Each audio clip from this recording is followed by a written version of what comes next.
आपणकर जदि मिथुन राशि होइथाए तेबे एही भिडियोटी को थरे मात्र शेष पर्यंत देखंतु।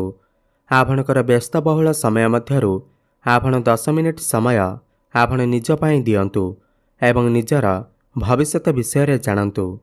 काहेकि ना एही श्रावण मास ठारू मिथुन राशि व्यक्तिविशेष मानकर जीवन पूरापूरी बदलैबाकू जाउअछि। काहेकि ना केते सबु बड़ ग्रह मानकर राशि परिवर्तन हेबाकू जाउअछि। 13 जुलाई ठारू शनि मध्य वक्र चलन करुछंती एवं बृहस्पति मध्य नक्षत्र परिवर्तन करुछंती। एहा सहित बुध शुक्र एवं सूर्य मध्य राशि परिवर्तन करुछंती। ग्रह नक्षत्र मानकर चलन रे गोटे बहुत बड़ परिवर्तन हेबाकू जाउअछि, जहा द्वारा एमानकर जीवन रे चलिथिबा समस्त दुख कष्ट एवं समस्यार अंत हेबाकू जाउअछि। एवं एही श्रावण मास ठारू पुणी थरे आपणकर जीवन रे खुशी फेरिबाकू जाउअछि। देखंतु शनिदेव बक्री हेबाकू जाउछंती। बुध शुक्र मंगल राशि परिवर्तन करिवे एवं बृहस्पति मध्य नक्षत्र परिवर्तन करिवे, जहा द्वारा आपणकर जीवन रे किछि बड़ हेबाकू जाउअछि। आपणक जीवन रे चलिथिबा समस्त दुख कष्टर अंत हेबाकू जाउअछि। महादेवंकर कृपारू एही श्रावण मास ठारू पुनर्बार आपणकर जीवन रे खुशी फेरिबाकू जाउअछि। तेबे आसंतु जानिबा एही श्रावण मास ठारू आपणकर जीवन रे कौन सबु बड़ परिवर्तन हेबार अछि। एहा पूर्वरु जदि आपणकर भी मिथुन राशि होई थाए एवं आपण भी ईश्वरंकु सच्चा हृदय रे भक्ति करुथांती, विश्वास करुथांती, तेबे एही भिडियोटी को लाइक करी कमेंट बॉक्स रे जय शनिदेव हर हर महादेव अवश्य लिखि दियंतु। देखंतु पूर्वर आपणकर शुक्र महाग्रह आपणकर द्वादश भाव थिले, जहा फल आपणकर टिके स्वास्थ्य जनित समस्या देखा देउथिला। आपण जो भी काम हाथ देउथिले सेथिरे सफलता मिली पारु नथिला। शनि आपणकर दशम रे थिबारु आपणको टिके बहुत अधिक परिश्रम करबाकू पड़ुथिला एवं कर्मक्षेत्र रे सफलता मिली पारु नथिला। धन जनित समस्या देखा देउथिला। आपण ऋण नेइथिले किंतु ऋण सुझी पारु नथिले। ऋणर भार आपणकर ऊपर बढ़ी जाइथिला। गृह परिवार रे खुशीर वातावरण नथिला। धन क्षेत्र रे आपणकू सफलता मिली पारु नथिला। शिक्षा क्षेत्र रे समस्या मिलिबा सहित अनेसेसरी खर्च रे समाज रे आपणकर मान सम्मान आपणको प्राप्ति होई पारु नथिला। आपणको चाकरीटीए प्राप्ति होई पारु नथिला। संतान संतति पाई आपण चिंतित थिले। आपणकर व्यापार वाणिज्य रे लॉस हेउथिला। प्रेम जीवन रे मध्य समस्या देखा देउथिला। तेबे एही भली जहा भी समस्या आपणकर जीवन रे चालुथिला ताहा एबे दूर हेबाकू जाउअछि। एही श्रावण मास ठारू आपणकर जीवन रे पुणी थरे खुशी फेरिबाकू जाउअछि। आपणकर जीवन रे नूतन सूर्य उदय हेबाकू जाउअछि। देखंतु बृहस्पति आपणकर लग्न रे बसी नक्षत्र परिवर्तन करुछंती। पूर्वर जदि आपणकर किछि स्वास्थ्य जनित समस्या लागि रहुथिला, स्वास्थ्य आपणकर खराब रहुथिला, ताहेले एही श्रावण मास ठारू आपणकर स्वास्थ्य रे परिवर्तन आसीब। आपणकर स्वास्थ्य भल रहिब। जहा भी किछि स्वास्थ्य जनित समस्या लागि रहुथिला ताहा दूर होइजिब। आपण एक्सरसाइज करिबा आरंभ करिवे, जोग प्राणायाम आदि करिवे। समाज रे आपणकर लोक संपर्क बढ़िब, प्रतिष्ठा बढ़िब। गुरु एठारे बसी आपणकर पंचम सप्तम एवं भाग्य भाव को देखुछंती। पंचम भाव को देखिबार माने हेला आपणको प्रेम जीवन रे सफलता मिलिब। शिक्षा क्षेत्र रे मध्य सफलता प्राप्ति हेब। प्रेम जीवन रे पूर्वर जदि आपणकर किछि कଳି झगड़ा मन मनांतर चालुथिला किंबा काहा सहित भी कथावार्ता बंद हो जाइथिला, ब्रेकअप आदि हो जाइथिला, त सेमानकर पुणी थरे कथावार्ता होई पारे। प्याचअप हेबार मध्य संभावना बनुअछि। एवं जो माने भी सिंगल अछंती सेमानकू नूतन पार्टनर मध्य मिली पारंती। एवं आपणकर विवाह बयस हो जाइथिले आपणकर घरकू विवाह प्रस्ताव मान आसी पारे एवं विवाह मध्य फाइनाल होई पारे।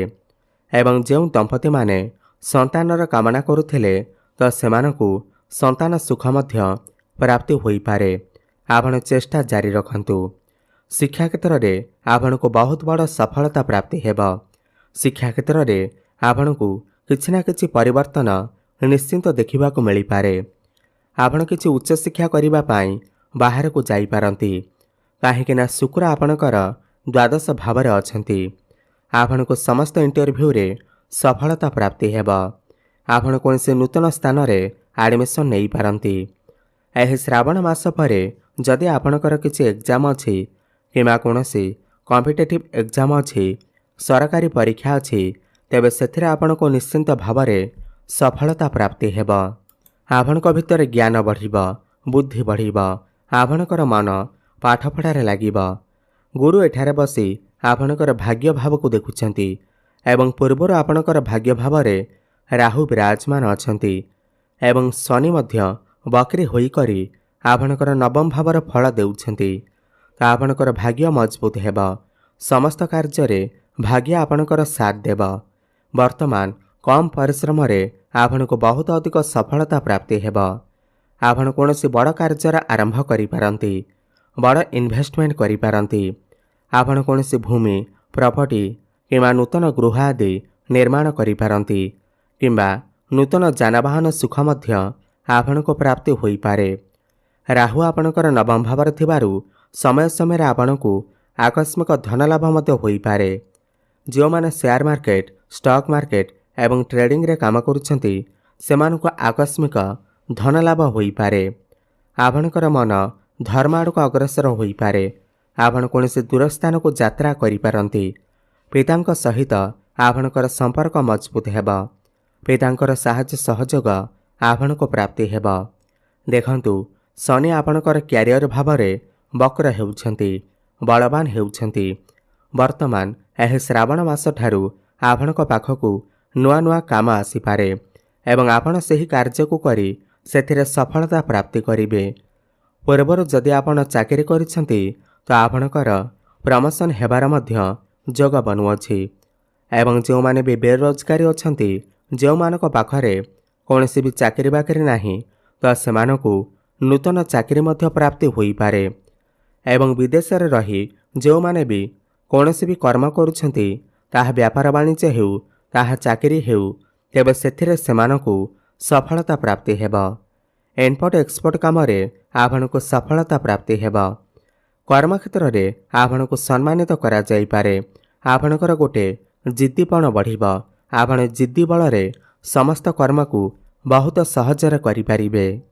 कंस्ट्रक्शन काम रे, कृषि भित्तिक काम रे जदि आपण मीडिया सेक्टर रे अछंती, मॉडलिंग करुछंती, स्टेशनरी शॉप अछि, ब्यूटी पार्लर अछि, खास करी जदि आपण कोनोसी भी व्यापार वाणिज्य करुछंती, तेबे आपण को सेथिरे निश्चिंत भाव में सफलता प्राप्ति हेब। देखंतु गुरु आपणकर लग्न रे भसी सप्तम भाव को देखुछंती। सप्तम भाव आपणकर व्यापार वाणिज्यर भाव होइथाय, वैवाहिक जीवनर भाव होइथाय। एही श्रावण मास ठारू आपणको व्यापार वाणिज्य रे उन्नति देखिबाको मिलिब। आपण कोनोसी नूतन व्यापार मध्य आरंभ करि पारंती, जहा भविष्यत रे आपणको लाभ आनी करि देब। आपणकर डेली इनकम मध्य बढ़िब, फाइनेंशियल ग्रोथ हेब। काहेकि ना आपणकर धन भाव रे बुध एवं सूर्य बुधादित्य राजयोगर निर्माण करुछंती। आपण पैसा किछि संचय करिवे। आपणकर आमदानी रे वृद्धि देखिबाको मिलिब। वैवाहिक दाम्पत्य जीवन रे पुणी थरे खुशी फेरी आसीब। संतान सुख प्राप्ति हेब। आपण दुई जण मिसी किछि बड़ डिसिजन नहीं पारंती, फैमिली प्लानिंग करि पारंती। आपणकर गृह को कोनोसी नूतन अतिथि मध्य आसी पारंती। बुध एवं सूर्य आपणकर द्वितीय भाव रे राजयोग सृष्टि करुछंती, तो धन रे वृद्धि देखिबाको मिलिब। आपणकर बैंक बैलेंस बढ़िब। घर परिवार रे हसखुशीर लहरी लागी रहिब। केतु मंगल आपणकर तृतीय भाव रे थिबारु आपणको टिके बहुत अधिक छोट मोट जगह को यात्रा करने पड़ पारे।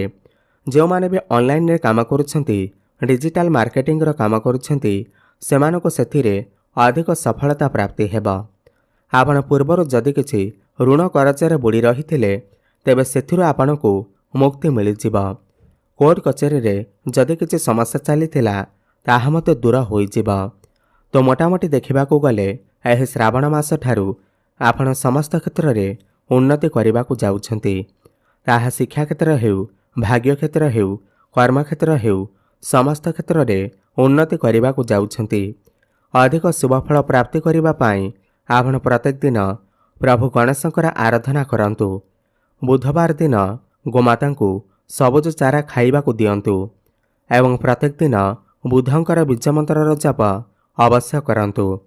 ଓମ୍ ବ୍ରାଂ ବ୍ରିଂ ବ୍ରଂ ସହ ବୁଦ୍ଧାୟ ନମଃ 108 ଥର ପ୍ରତ୍ୟେକ ଦିନ ଜପ କରନ୍ତୁ।